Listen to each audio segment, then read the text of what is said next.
Hello friends, आप सभी का स्वागत है। तो फ्रेंड्स बात करेंगे इंडिया से आए क्रिप्टो न्यूज़ के बारे में। तो फ्रेंड्स वीडियो पसंद है तो लाइक जरूर करना, चैनल पर नए हो तो सब्सक्राइब करके सपोर्ट जरूर से कर देना। तो चलो फ्रेंड्स बिना टाइम वेस्ट किए शुरू करते हैं। तो फ्रेंड्स बात करें हेडलाइन की, तो फ्रेंड्स आईएमएफ के ऑफिशियल ने बोला कि जो क्रिप्टो रेगुलेटिंग है, मतलब regulating crypto assets is high on the agenda for India. तो जैसे कहने का मतलब कि इंडिया का जो एजेंडा है उसमें क्रिप्टो को रेगुलेट करना, ये हाई इसको प्रायोरिटी जो है दी जा रही है इंडियन गवर्नमेंट के द्वारा, मतलब इसको उच्च स्तर पे रखा गया है। तो चलो फ्रेंड्स अब यहाँ पे आए तो यहाँ पे है जो डायरेक्टर है इंटरनेशनल मॉनेटरी फंड, जिसको कि आईएमएफ बोलते हैं, इन्होंने बोला कि क्रिप्टो रेगुलेशन जो है certainly high on the agenda for India, वही कि इंडिया के एजेंडा में काफ़ी हाई रैंक पे है क्रिप्टो एसेट्स को रेगुलेट करना, मतलब इसको काफ़ी ज़्यादा भाव मिल रहा है इंडिया से और इसको काफ़ी ऊपर की श्रेणी में रखा गया है कि इसे रेगुलेट करना है।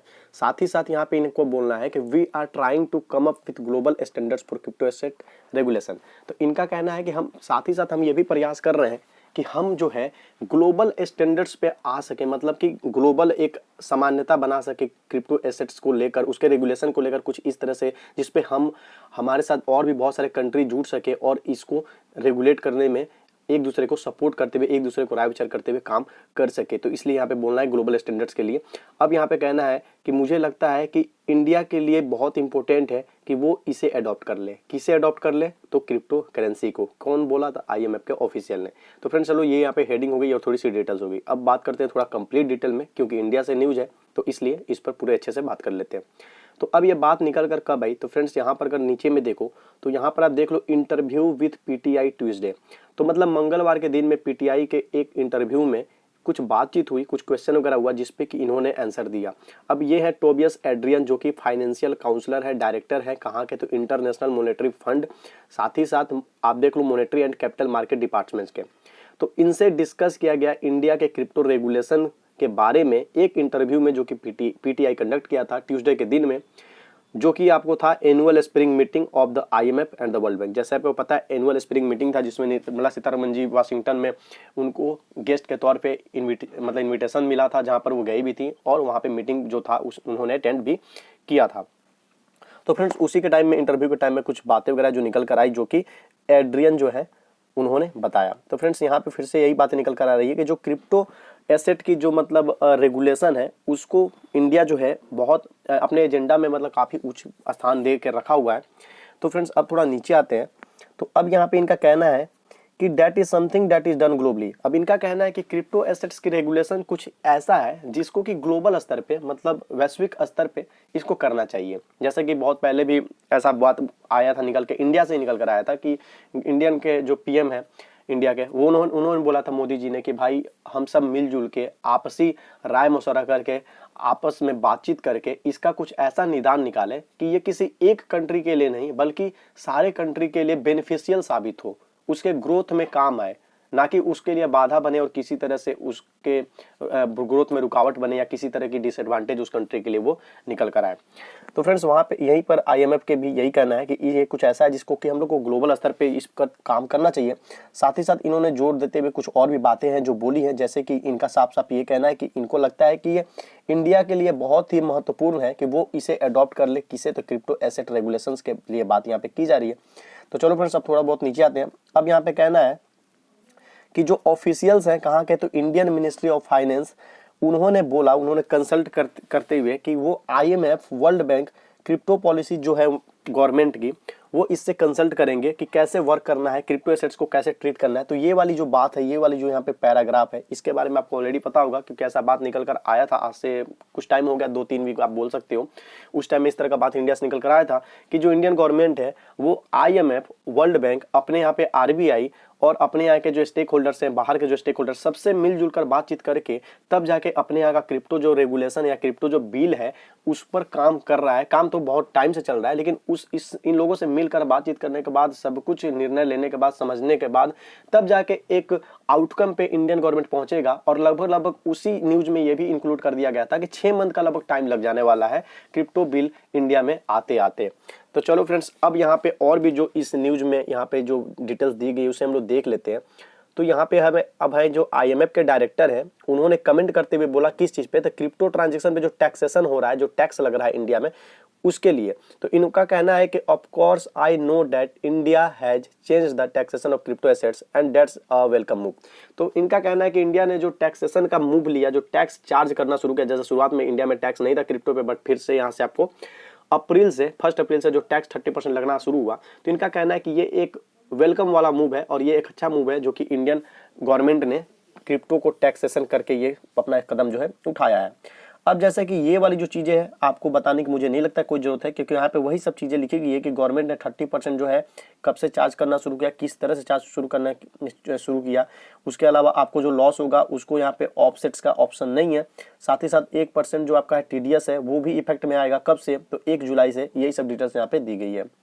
अब यहाँ पे बात करते हैं तो IMF के जो आपको वही डायरेक्टर है या जो आपको काउंसलर है वो किस तौर पे इंडिया को देखते हैं, तो एक वेरी पॉजिटिव अपॉर्चुनिटी के तौर पे देखते हैं। यहाँ पे वेरी पॉजिटिव फैशन, तो वही एक बड़ी उभरती हुई अपॉर्चुनिटी के तौर पे देखते हैं। इन्होंने बोला कि I think there are many opportunity are growth in India is coming back. मतलब इनका कहना है कि इंडिया में फिर से बहुत सारी जो है अपॉर्चुनिटी नई नई उभरती आ रही हैं और फिर से यहाँ पे एक तरह से कमबैक हो रहा है इंडिया का वैश्विक स्तर पे मार्केट के तौर पे। यहाँ पे है देयर इज रिकवरी। अब यहाँ पे है there is a lot of excitement around new growth opportunity new developments. अब इनका कहने का मतलब है कि यहाँ पे बहुत ही उत्साहजनक है जिस तरह से नई नई जो ग्रोथ देखने को मिल रही है, नई अपॉर्चुनिटी, नई जो डेवलपमेंट्स देखने को मिल रही है, ये बहुत उत्साहजनक है हम सभी के लिए। और यहाँ पे है कि हम हमेशा से ग्रोथ जो है उसको काफ़ी वैल्यू करते हैं और हम उस तरह के लोगों को हमेशा टच में रखते हैं या उनसे जुड़े रहते हैं। तो यही सब बातें जो है फ्रेंड्स यहाँ पे निकल के आई कि ये काफ़ी ज़्यादा इंडिया को लेकर पॉजिटिव फील कर रहे हैं। इंडिया के अंदर में अपॉर्चुनिटी, इंडिया के अंदर में डेवलपमेंट ग्रोथ को लेकर काफ़ी ये पॉजिटिव है। कौन? तो IMF के मेंबर्स, IMF के डायरेक्टर। तो अब यहाँ पे CBDC को लेकर कुछ बातें जो है कही है जो कि कुछ खास निकल कर नहीं आने वाली है। जैसा कि IMF ऑफिशियल से कुछ कुछ बातें, जैसे इंटरव्यू में क्या होता है कि जो इंटरव्यू लेते हैं वो कुछ कुछ क्वेश्चंस पूछते हैं उसी चीज़ पे, जैसे कि जो इनका IMF और वर्ल्ड बैंक का जो विंटर वाला जो ये स्प्रिंग वाला जो ये सेमिनार इनका हुआ, जो एक मीटिंग हुई जिसमें कि निर्मला सीतारमण जी भी वहाँ पे मौजूद थी, तो इन्होंने क्रिप्टो पर ही सिर्फ बात नहीं की थी। वहाँ पर क्रिप्टो के अलावा जो अभी के टाइम में जो आपको तेल वगैरह और भी बहुत सारी जो डेवलपमेंट, बहुत सारी चीज़ जो नई नई इशूज हैं अलग अलग कंट्रीज के पास, उस पर भी बातचीत हुई थी, जो कि मुझे उतनी डिटेल्स में नहीं पता क्योंकि हम लोग क्रिप्टो को यहाँ पे टच करते हैं, तो इसलिए हम लोग को इस पर पकड़ बना के रखना है। तो फ्रेंड्स यहाँ पे अब बात है कि IMF ने यहाँ पे CBDC को लेकर कुछ बातें जो है कही कि जैसे कि जो CBDC है, इंडिया में जो सेंट्रल बैंक है, रिजर्व बैंक है, वो इस पे लगातार एक्टिव वे में काम कर रही है, जो कि है आपको डिजिटल रूपी। जैसे कि आपको पता है कि जो इंडिया में CBDC लॉन्च होगा उसको हम लोग डिजिटल रूपी कहेंगे। और वो क्या होगा, तो हमारे यहाँ पे जो फिजिकल कैश है ना, जो अभी तक हम लोग कैश, ट्रेडिशनल कैश यूज करते हैं, ट्रेडिशनल जो हमारी करेंसी है, उसी का वो डिजिटल फॉर्मेट होगा। तो फ्रेंड्स यहाँ पे है कि निर्मला सीतारमण जी ने पहले ही कह रखा है कि इसी साल में, इसी फाइनेंशियल ईयर में जो है इंट्रोड्यूस करेंगी किसको, तो CBDC को। मतलब इसी साल में लॉन्च होने का पूरा इनका प्लान जो है चल रहा है। अब यहाँ पे डिजिटल रूपी के बारे में कुछ बातें हैं। जैसे डिजिटल रूपी क्या होगा, तो फिजिकल रूपी होगा, ये एक डिजिटल फॉर्म होगा हमारे फिजिकल कैश का। यहाँ पे दिखा है फिजिकल रूपी का डिजिटल फॉर्म होगा ये डिजिटल रूपी। और इसे रेगुलेट कौन करेगा, तो RBI। ऐसा आपको प्राइम मिनिस्टर नरेंद्र मोदी ने बहुत पहले एक्सप्लेन कर दिया था। साथ ही साथ जो डिजिटल रुपया होगा ये फिनटेक सेक्टर में एक रिवोल्यूशनाइज, मतलब कि एक क्रांति लाएगा, एक नया दौर शुरू करेगा। और यहाँ पे कहना है अर्लियर दिस मंथ, अभी शुरुआती इस मंथ में RBI के जो डिप्टी गवर्नर है T रविशंकर, इन्होंने भी कहा था कि जो सेंट्रल बैंक है वो क्या कर सकता है, तो डिजिटल करेंसी को लॉन्च कर सकता है। और किस वे में लॉन्च कर सकता है, तो very calibrated graduated manner assessing impact all along the line. इस तरह से जो बातें कही थी और इस पर भी मैंने वीडियोस बनाया था, क्योंकि मैं इंडिया से कोई भी न्यूज आती है क्रिप्टो को लेकर, यहाँ तक कि इंडिया तो बाहर की भी जो न्यूज आती है वर्ल्ड वाइड, सभी को मैं कवर कर देता हूँ। तो फ्रेंड्स अब ये एक आपको हाईलाइट है जहाँ पे अब बात की जाए, तो यहाँ पे ये कौन कह रहा है, तो IMF के डायरेक्टर कह रहे हैं। अगर हम लोग थोड़ा सा ऊपर में स्क्रॉल करें तो यहाँ पे देख सकते हो IMF के डायरेक्टर ने ये स्टेटमेंट दी है। तो यहाँ पे इन्होंने बोला है that could be quite important for financial inclusion and financial development and we are watching very closely what India is doing. We welcome those policy developments as well. तो इनका कहना है कि ये बहुत ही इंपॉर्टेंट जो है फाइनेंशियल इंक्लूजन और फाइनेंशियल डेवलपमेंट हो सकता है। हम बड़ी ही अच्छे से जो है निगरानी और अपने देख रेख को जो है, मतलब नज़र जो है बहुत करीब से इंडिया पर बनाए रखे हैं। और इंडिया जो कुछ भी कर रहा है डेवलपमेंट के तौर पे, जो भी पॉलिसी लाएगा उसको हम खुलकर वेलकम भी करने वाले हैं।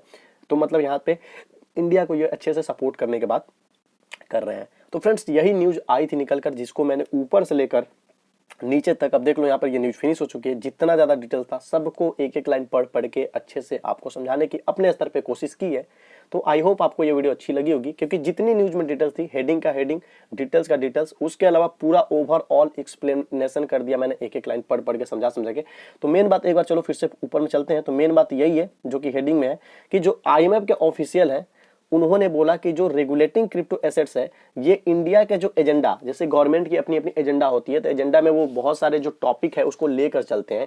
तो उसमें एजेंडा में जो क्रिप्टो एसेट्स है ना, उसको काफी ज्यादा प्रायोरिटी देकर इंडियन गवर्नमेंट चल रही है। मतलब उसको अगर रैंकिंग की जाए तो उसको ऊपर के स्थान पर रख के चल रही है कि इसको सबसे पहले निपटना है या इस पे पूरे जोर शोर से काम करना है, ऐसा IMF ऑफिशियल का कहना था। साथ ही साथ इंडिया जो भी टैक्सेशन की उससे भी ये खुश है। साथ ही साथ इंडिया इस पर काम कर रही है और भी इनका कहना है कि ग्लोबल स्टैंडर्ड बने ताकि और भी कंट्रीज जो इस पे हाथ बटाए। साथ ही साथ इंडिया जो भी स्टेप लेगी इससे ये सहमत भी होंगे, इस तरह से अपना इन्होंने इशारा दिखाया और इंडिया के हर एक कदम पे ये नजर भी रखें, ये भी बात इन्होंने कही थी।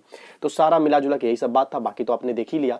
तो अब आपसे एक रिक्वेस्ट, वीडियो पसंद है तो लाइक कीजिए, चैनल पर नए हो तो सब्सक्राइब जरूर से कर लीजिए, साथ ही साथ बेल आइकन भी प्रेस कर दीजिए। तो चलो फ्रेंड्स, मिलते हैं अपने नेक्स्ट वीडियो में।